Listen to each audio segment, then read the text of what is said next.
Luar biasa. Kita beri tepuk tangan untuk Tuhan Yesus kita yang boleh hadir bersama kita hari ini.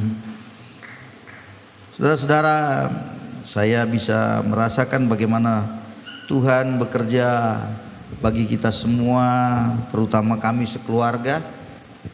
Kami ini dalam beberapa hari ini kami seperti orang bodoh di rumah. Kenapa? Karena rasanya sepi, nggak ada lagi siapa-siapa. Ini tahun pertama kami sendiri bersama istri. Jadi kami ini nggak tahu mau kadang-kadang mau kemana. Kemarin bilang nggak jalan-jalan yuk Mayo, yuk jalan-jalan, putar-putar, hanya itu saja yang dilihat. Tugu gempa, tugu durian, itu aja, nggak ada tambahan yang lain. Putar-putar begitu saudara-saudara ya. Itulah Tuhan di dalam perjalanan setiap kita ya, bekerja ya, dulu punya anak, dibesarkan, lalu dikuliahkan, kerja, lalu kemudian rasanya kita bersuka cita sudah kerja, tapi ternyata nggak balik lagi ke Nias kan gitu ya. Jadi kalau Anda hari ini bangun rumah, gak usah besar-besar kali lah, karena ternyata pergi juga, mereka nggak bersama kita juga. Siapa yang hari ini rencana mau bangun rumah 3 lantai, urungkan 1 lantai aja. 2 lantainya uangnya itu kasih ke gereja. Itu jauh lebih baik saudara-saudara. Ya, kami udah di rumah itu kayak orang linglung begitu. Nggak tahu mau bagaimana lagi.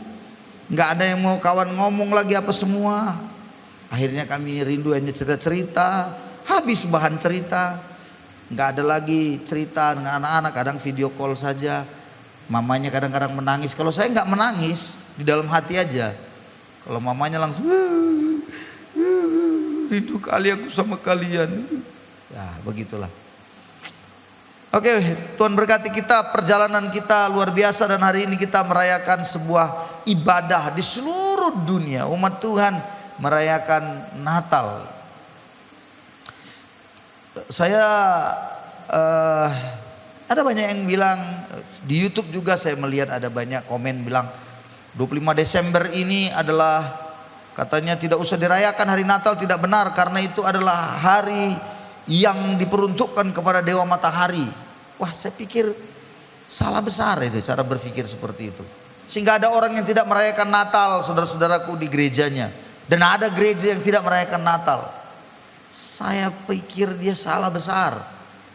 Ya, saya pikir dia salah besar. Dia bilang bahwa itu adalah hasil daripada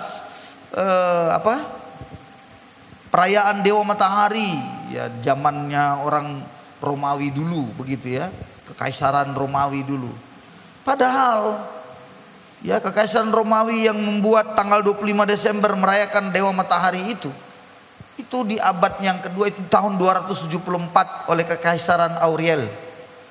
274 masih. Padahal jauh sebelumnya gereja sudah merayakannya. Jadi salah kalau dibilang bahwa perayaan 25 Desember mengikuti daripada perayaan Dewa Matahari. Itu salah besar. Ya, salah besar. Kapan-kapan saya boleh sampaikan kepada saudara bukti-bukti sejarah yang sangat-sangat otentik, yang meyakinkan kita harus merayakan Natal. Karena disitulah momen penting kita mengingat akan bagaimana kasih Tuhan dalam hidup kita. Amin saudaraku. Nah, temanya saya secara khusus hari ini mengambil tema yang juga sesuai dengan tema PGI dan KWI, yaitu Allah hadir untuk menyelamatkan keluarga. Nah, kita mau melihat hari ini saudara-saudara, apa sebenarnya maksudnya Allah hadir menyelamatkan keluarga. Pertanyaan yang pertama dulu, mengapa keluarga? Ini penting. Mengapa keluarga? Yang pertama yang Anda harus tahu bahwa keluarga adalah lembaga pertama yang diciptakan Tuhan di muka bumi ini. Itu yang pertama. Apa maksudnya? Karena manusia Adam dan Hawa dijadikan Tuhan dan mereka menjadi keluarga, dan Tuhan membuat lembaga yang pertama ini di dalam dunia dengan tujuan apa? Untuk menguasai. Karena beranak cucu bertambah banyak, penuhilah bumi, taklukkanlah itu, kata Tuhan. Jadi keluarga menjadi satu hal yang sangat penting di mata Tuhan. Dan yang kedua, ada duplikat komunitas surga yang kudus. Maksudnya apa?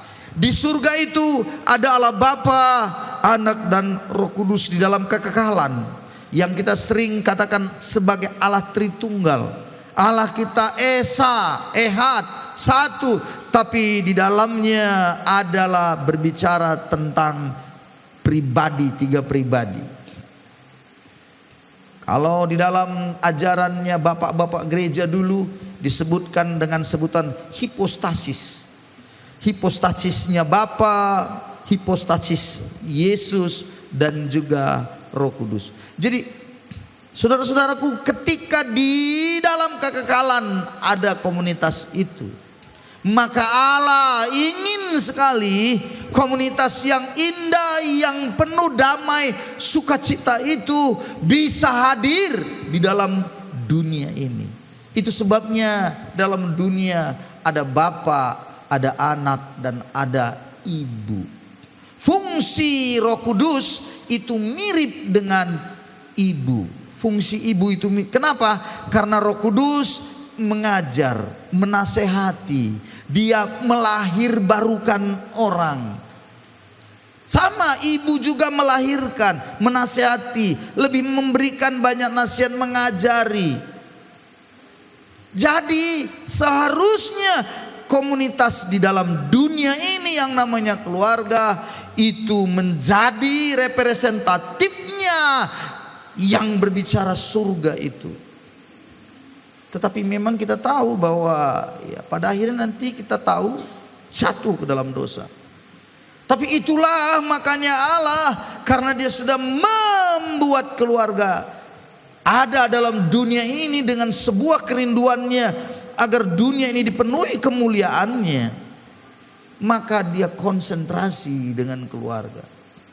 Dan yang ketiga, di dalam perjanjian lama, kitab perjanjian lama kita yang kita baca selalu itu ditutup dengan pemulihan keluarga. Apa itu? Dalam kitab Maliaki 4 ayat 6 berkata bahwa hati bapak-bapak akan berbalik kepada anak-anaknya, hati anak-anak akan berbalik kepada bapak-bapaknya, supaya aku tidak datang memukul bumi hingga musnah. Ditutup pada kalimat tentang pemulihan keluarga. Saudara-saudara, itu artinya bahwa Tuhan rindu sekali keluarga-keluarga dipulihkan karena dosa sudah merambat masuk.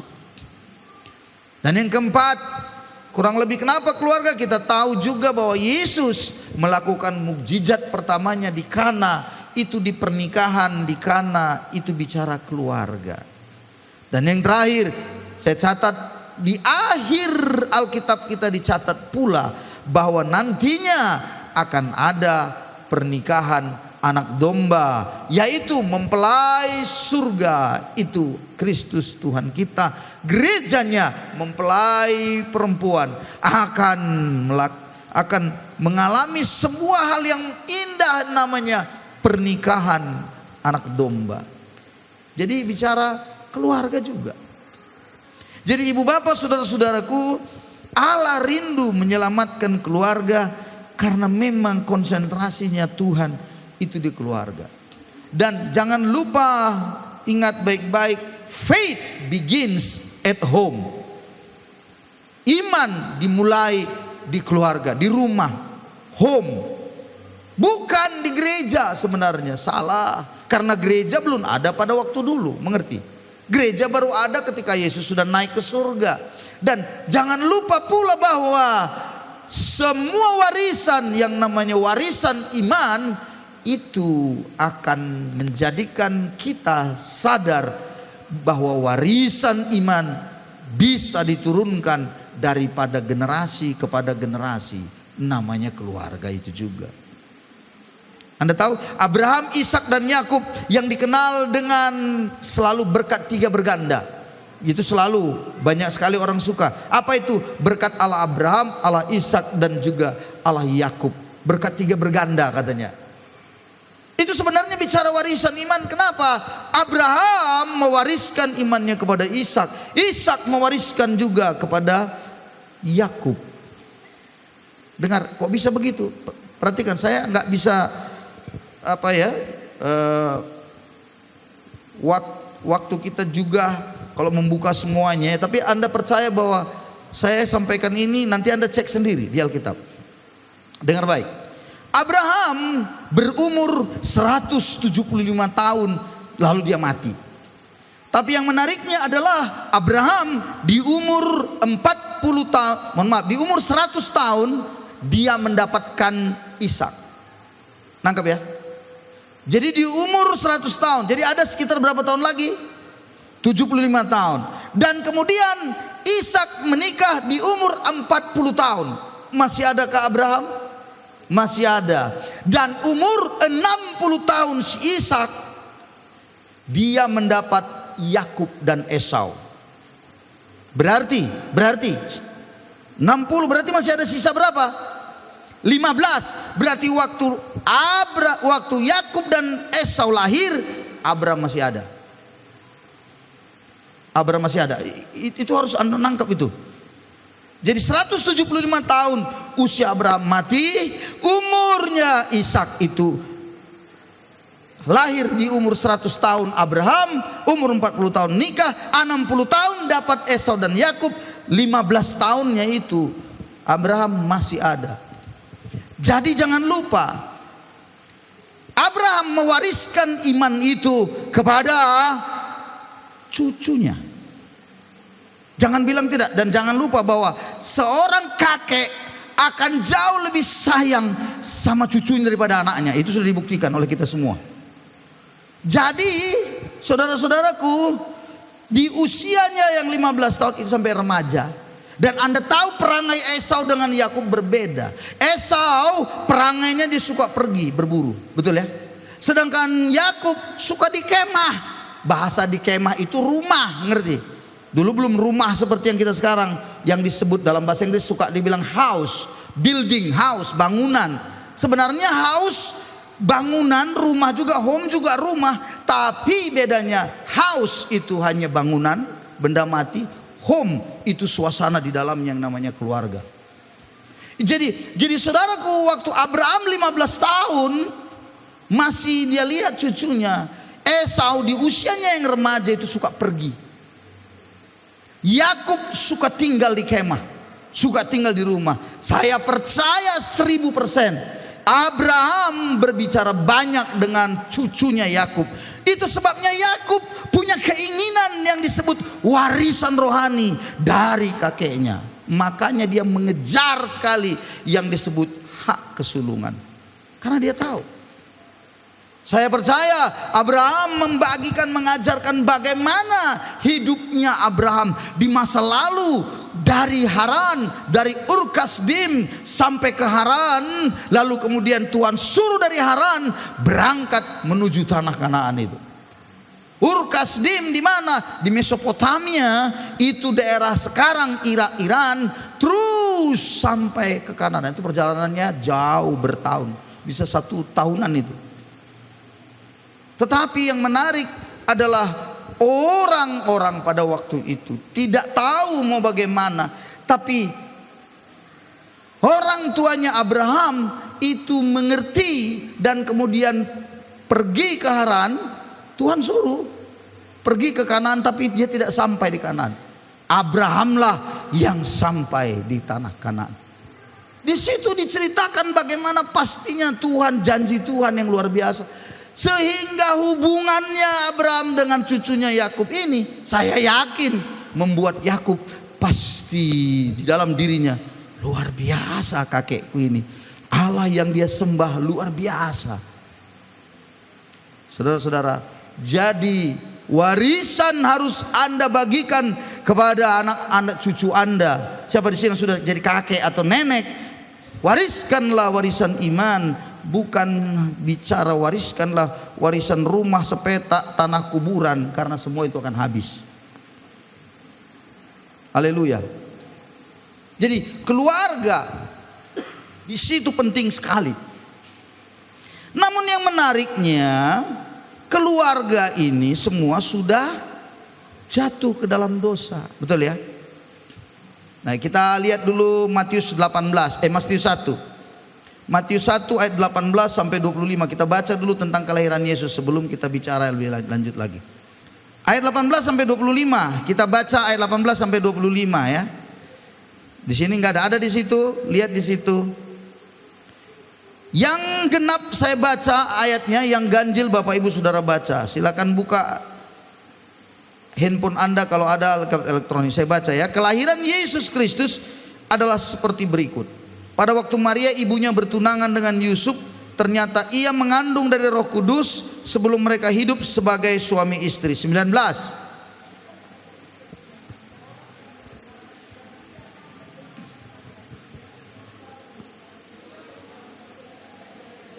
Tetapi ketika ia mempertimbangkan maksud itu, malaikat Tuhan nampak padanya dalam mimpi dan berkata, Yusuf anak Daud, janganlah engkau takut mengambil Maria sebagai istrimu, sebab anak yang di dalam kandungannya adalah dari Roh Kudus. 21.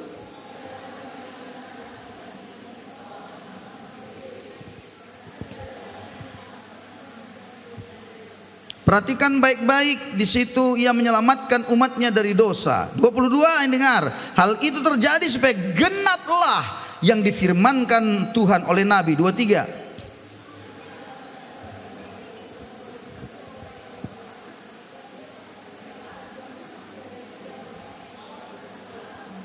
Sesudah bangun dari tidurnya, Yusuf berbuat seperti yang diperintahkan Tuhan kepadanya.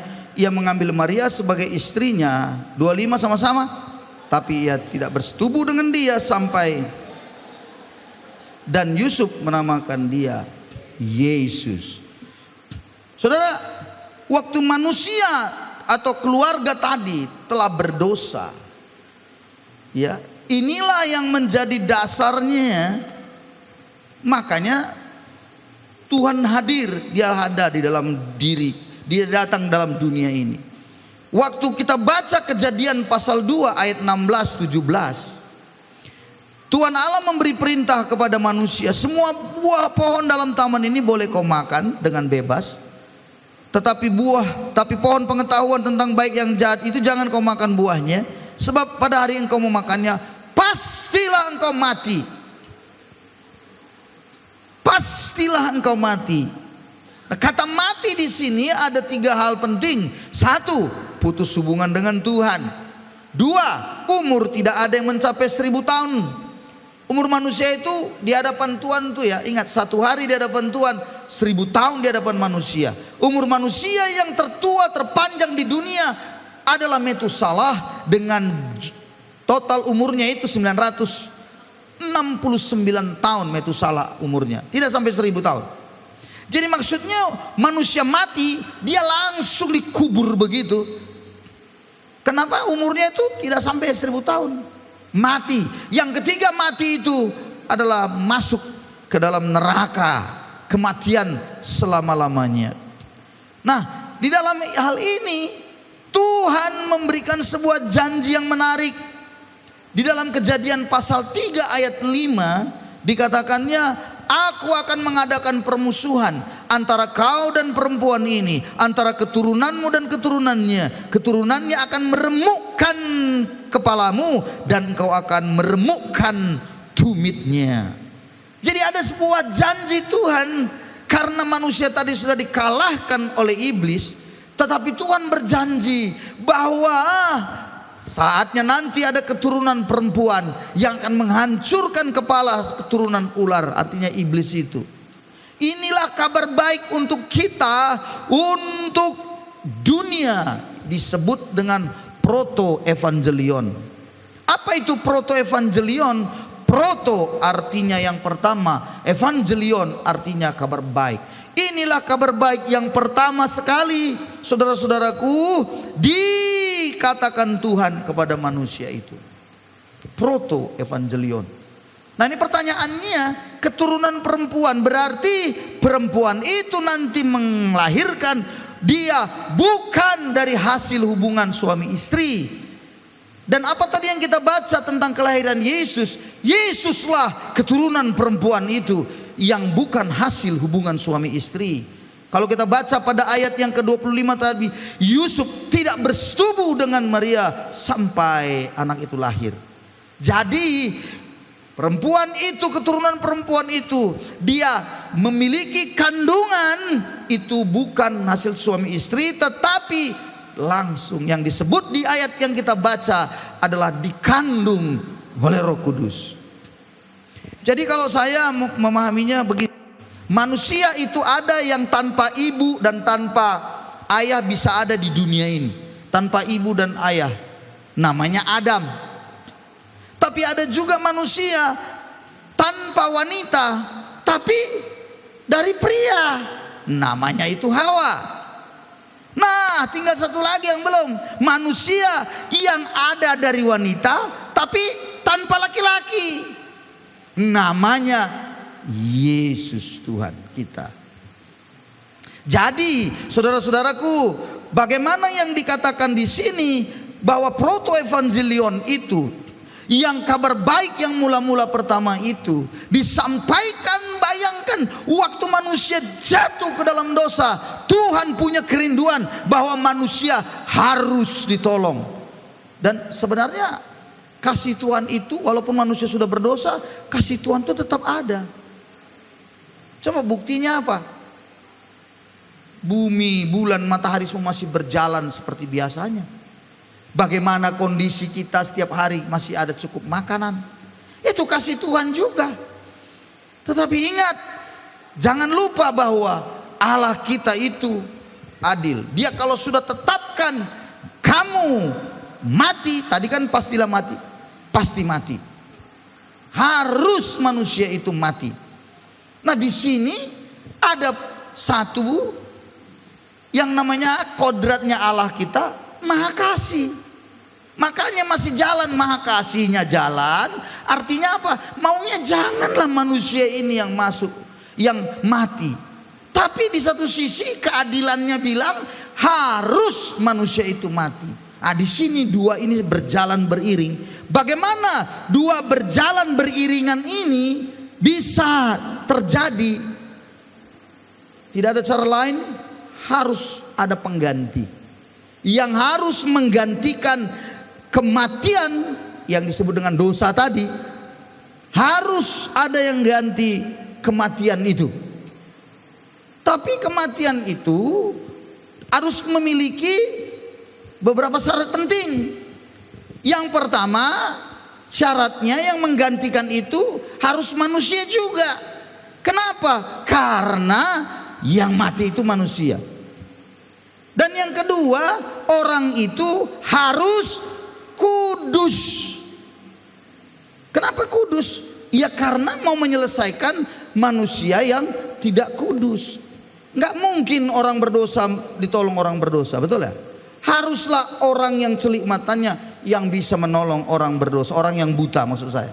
Jadi saudara-saudaraku, dicarilah itu, dan orang itu adalah laki-laki. Kenapa laki-laki? Karena dosa masuk ke dalam dunia. Dalam Roma 5 ayat 12 disebutkan adalah karena laki-laki, bukan karena perempuan ternyata. Jadi dosa masuk ke dalam dunia itu karena laki-laki. Kenapa laki-laki? Karena dialah yang bertanggung jawab dalam rumah, dalam apa yang dia sudah disampaikan Tuhan padanya. Tapi dia nggak bertanggung jawab. Memang Hawa makan buah pertama, tapi yang dituntut pertanggungjawaban oleh Tuhan adalah Adam yang pertama. Ia pertanggungjawaban yang pertama. Jadi saudara-saudaraku, dicari tidak ada lagi dunia ini. Maka itu sebabnya yang kita baca, kelahiran Yesus dikandung oleh Roh Kudus, dan itu artinya suci kudus, dan kemudian dia harus lahir sebagai manusia. Makanya waktu Yesus itu lahir, dia adalah Allah 100%, tapi juga dia manusia 100%. Nangkap kira-kira? Jadi Yesus ini adalah apa? Yesus adalah satu titik di mana manusia akan kembali bisa berhubungan dengan Allah. Titik di mana terang itu bisa kembali dimiliki oleh manusia yang gelap. Jadi Yesus perantaranya, keilahiannya dan kemanusiaannya ke bawah, keilahiannya ke atas, kemanusiaannya ke bawah. Jadi dia rindu kita semua kembali hidup. Katakan bersama saya, hidup. Tadi mati dalam 3 hal itu. Yesus ingin kita kembali hidup. Makanya dia datang, dia hadir di dalam keluarga kita. Dia ingin kita kembali punya hubungan dengan Allah. Dan jangan lupa, kita tidak lagi mati saja langsung di dalam tanah, bukan, tetapi apa? Harus bangkit manusia itu tadi dari kematiannya. Dan Yesus menggenapinya. Dia mati, masuk ke jurang maut. Dia taklukkan kuasa kegelapan tadi semua. Dia hancurkan pekerjaan iblis yang sudah mengganggu, membuat manusia sengsara. Dan setelah itu dia bangkit dari antara orang mati.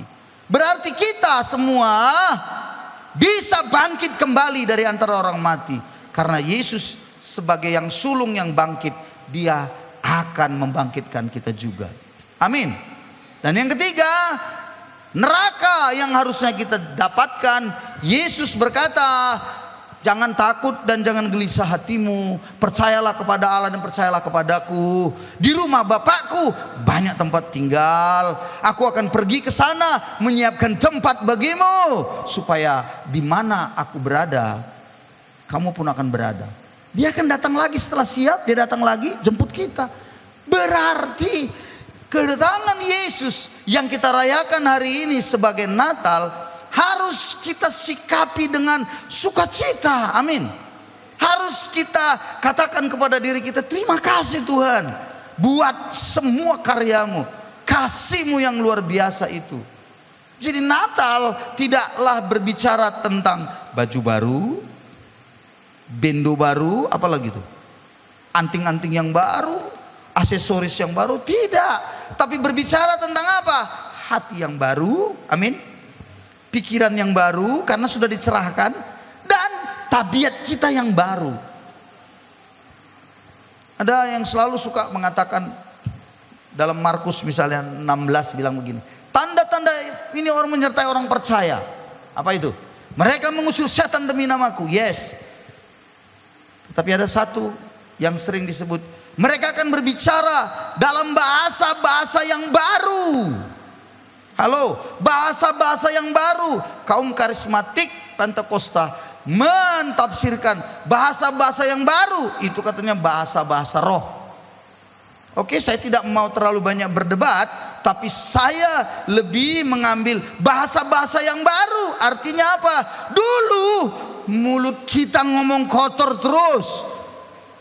Perkataan-perkataan kita, bahasa-bahasa kita, bahasa-bahasa yang sering menjelekkan terus, caci maki terus. Maka berubahlah menjadi bahasa yang baru. Apa bahasa yang baru? Mulailah yang manis, yang sedap didengar. Mulai kita lakukan perubahan-perubahan. Haleluya. Jadi sekali lagi, kehadiran Allah, dia rindu kita memiliki hati yang baru, pikiran yang baru. Amin. Tabiat kita pun akan menjadi baru juga. Karakter kita itu akan semakin baru, indah di dalam Tuhan. Kalau begitu, kita simpulkan dari pelajaran dalam pembacaan firman kita dalam kitab Matius 1 ayat 18 sampai 25 tadi. Kehadiran Allah yang menyelamatkan, itu artinya satu, dia menyelamatkan dari dosa. Ayat 21 bilang, dialah yang menyelamatkan umatnya dari dosa mereka. Amin. Dan respon kita apa? Respon manusia harus menerima Yesus sebagai Tuhan dan Juru Selamatnya. Nah, itulah respon kita. Jadi dia hadir, gimana? Responi dengan menerima dia sebagai Tuhan dan Juru Selamat kita. Ingat ya, Yesus mati untuk seluruh dunia. Katakan amin. Tapi tidak seluruh dunia diselamatkan. Mengapa? Karena butuh respon.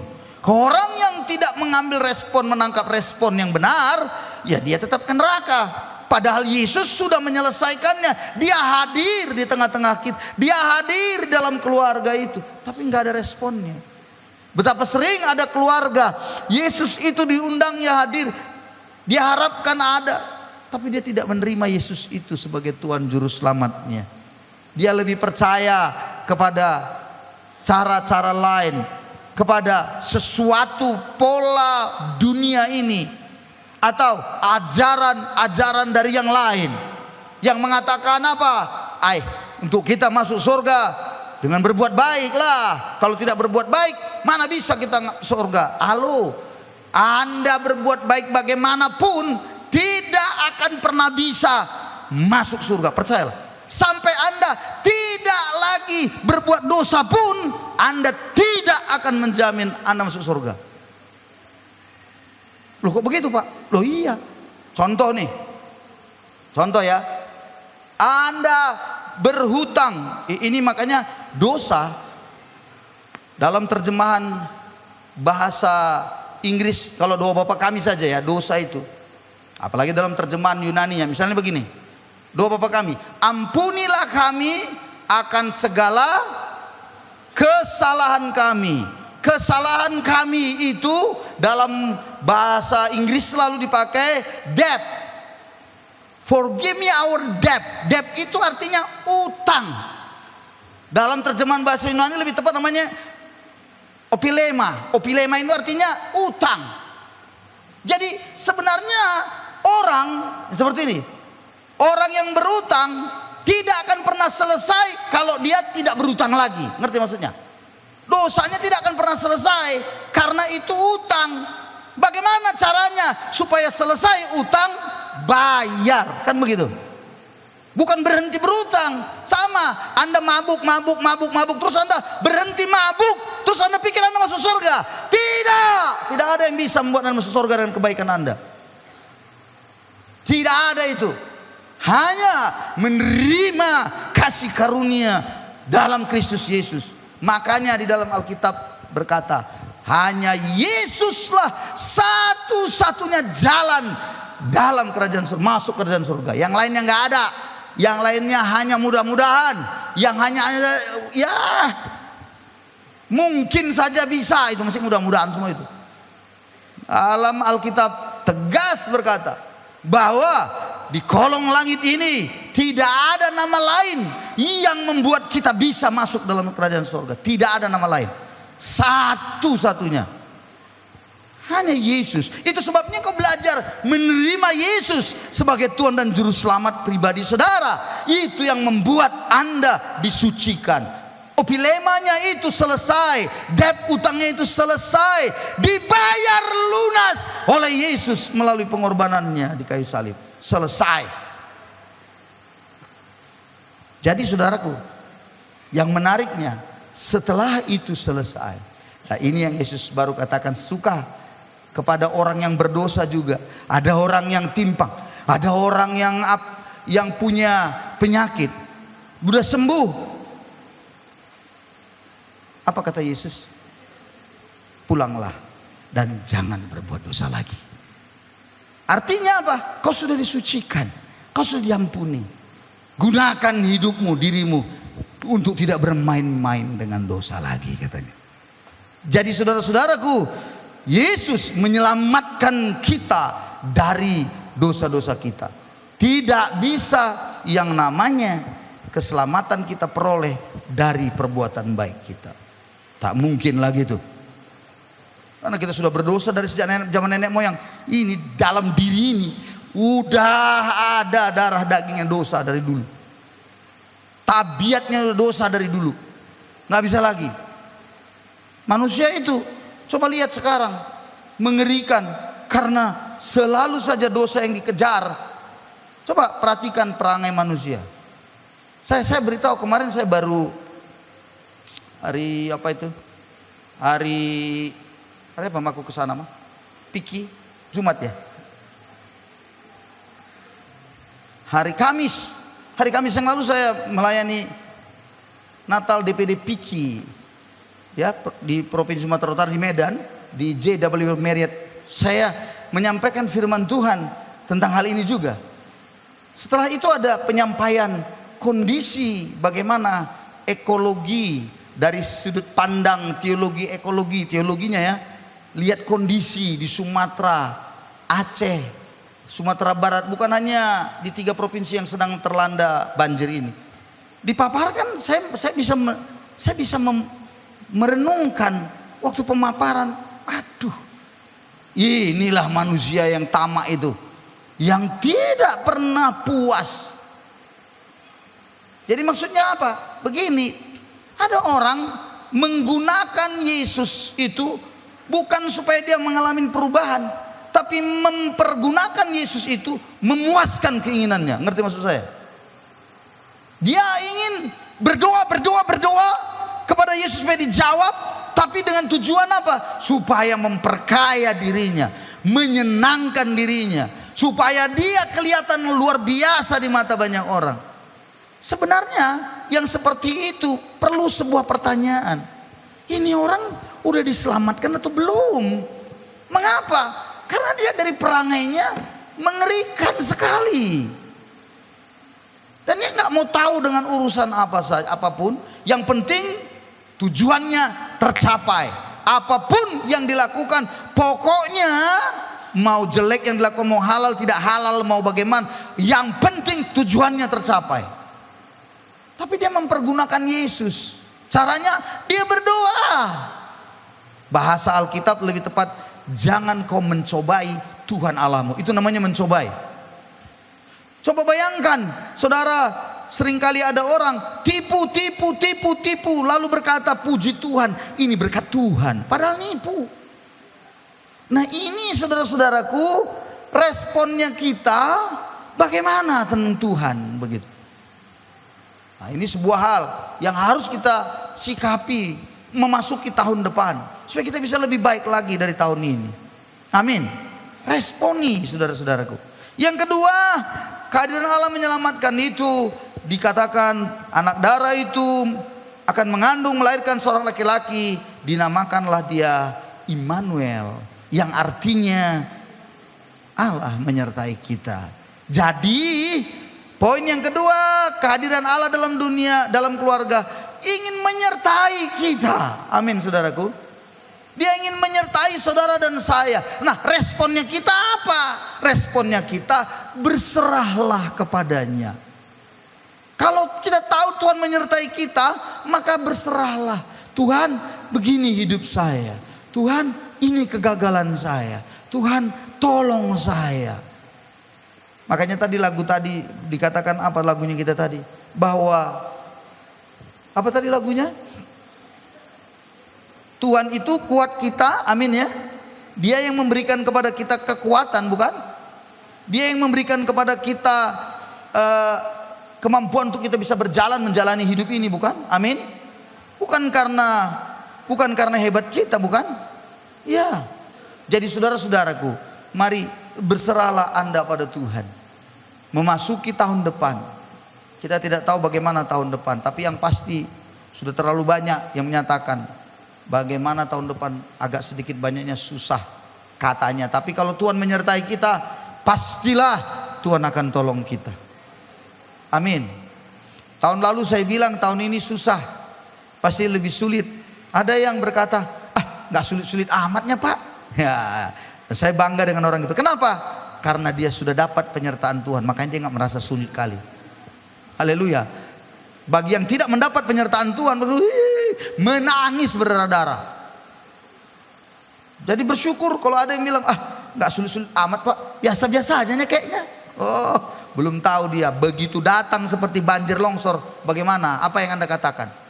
Begitu harga cabai 250.000, bagaimana? Halo, ada lagi yang bilang, gak sulit-sulit amat Pak, begitu. Begitu gas tidak ada lagi, 50.000 satu tabung. Apa Anda bilang lagi? Gak sulit-sulit amat Pak, biasa-biasa aja. Nah lagi ceritanya biasa-biasa aja. Itu baru 3 hari. 3-4 hari itu terjadi pada kita, udah kelimpungan kayak orang kebakaran kita, kebakaran jenggot semuanya kita. Termasuk saya juga, termasuk kami. Bagaimana? Di mana gas? Ditanya semua di Facebook, di mana semua. Di mana cari gas? Mohon info. Di mana dapat gas? Mohon info. Ada yang kawan yang bilang lagi, oh ini ada dekat rumah kami. Kalau bisa, tunggu ya biar ku tengok. Tengoknya, mohon maaf, habis. Nggak ada yang gampang lagi. Tahun depan nggak tahu lagi bagaimana saudara-saudaraku. Sampai ada yang stok tabung gas di rumahnya itu ada 15-20. Kenapa? Takut kalau tiba-tiba apa. Nah, itu kan mikirnya apa? Pokoknya biarlah orang nggak punya gas, yang penting aku punya, kan begitu kan? Oh Tuhan tolong. Itu baru dari 1-2 hal saja, belum lagi hal yang lain. Tapi kita percayakan hidup kita, apapun yang terjadi tahun depan, bahwa Allah menyertai kita. Yang terakhir, apa kemudian respon yang terakhir dari kita? Belajarlah seperti Yusuf, dia taat. Jadi Anda dan saya, mari kita taat kepada kebenaran. Amin. Allah menyelamatkan kita, itu berarti kita sedang berkata, aku mau taat kepada Tuhan. Aku mau belajar untuk berjalan di dalam jalan firman Tuhan. Amin saudara-saudara. Bagaimana? Amin. Nah, apa itu amin? Hah? Amin apa? Saya tanya dulu, amin apa amin? Pasti dan benar, ya kan begitu ya kalau dalam Alkitab. Saya coba dalam bahasa Inggrisnya amin, A-nya itu agree with God, artinya setuju dengan Tuhan. M-nya move with God, bergerak bersama Tuhan. Dan end with God, akhiri bersama Tuhan juga. Dan yang terakhir, never doubt God, artinya jangan pernah kau ragukan Tuhan dalam hidup saudara. Jadi kalau kau berkata amin hari ini, jalani hidup saudara. Terus kerjakan bagian kita. Natal hari ini kita rayakan menjadi pengingat bagi kita bagaimana, satu, Tuhan menyelamatkan kita dari dosa. Amin. Dua, apa? Sudah lupa, ya kan? Tiga, lebih lupa lagi. Oh haleluya. Ulangi. Momen Natal hari ini, satu, apa? Menyelamatkan kita dari dosa. Dua, Dia menyertai kita senantiasa. Amin. Amin. Dan yang ketiga, belajar untuk taat kepadanya. Jadi biarlah dalam momen Natal yang indah hari ini kita mau untuk selalu taat. Setuju saudara-saudaraku? Ingat ya, Yesus, ini harus Anda tahu, menarik lagi nih. Yesus lahir di mana? Di kandang domba, betul ya? Di kandang domba, kalau kita belajar sedikit ini ya, kandang domba, bagaimana dalam pola pikir kita?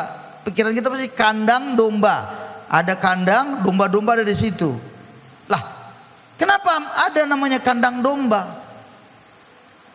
Waktu saya belajar kembali lihat dalam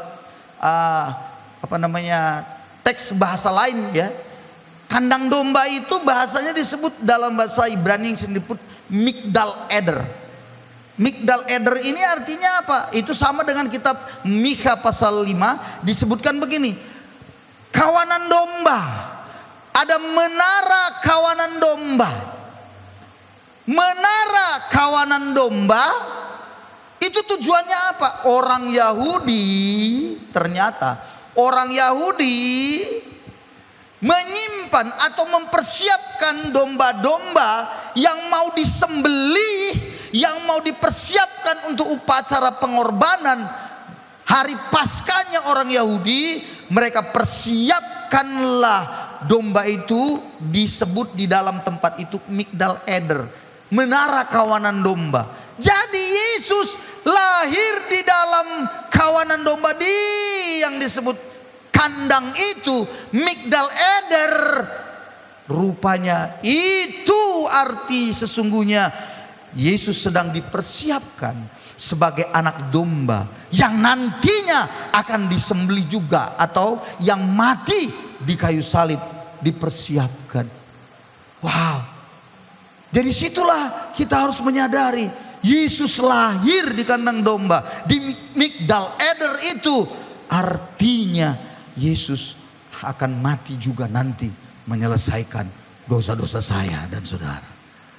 Jadi hari ini sebuah sukacita buat saudara. Jalani hidup saudara dengan berkata, terima kasih Tuhan, kau sudah datang ke dunia, kau sudah hadir dalam keluarga saya, menyelesaikan dosa-dosa kami. Kami mau kau sertai kami selalu. Dan ajarlah kami untuk senantiasa taat di dalam kehidupan kami. Tuhan memberkati kita semuanya. Shalom. Mari kita beri tepuk tangan pada Yesus kita. Mari kita berdoa. Mari kita berdoa. Bapak terima kasih.